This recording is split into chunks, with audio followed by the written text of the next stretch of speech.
guys? So I hope you guys can hear me through the GoPro, but I just wanted to give my initial thoughts on the ride of the Meteor 350 by Royal Enfield. I have a 650 GT 650. It clearly isn't as fast. I was like full throttling it on, you know, the 5th gear, and it was tough pushing just 60-70, to be honest with you. But I will say it's probably the tires, because they're pretty slim and compared to mine, but it's very nimble. And so I would say this is a great bike for any starter for sure, because it's only 350 cc's.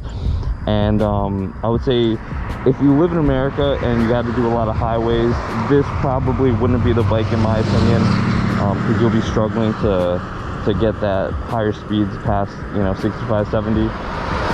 But if you live in the city, this is a great bike to have.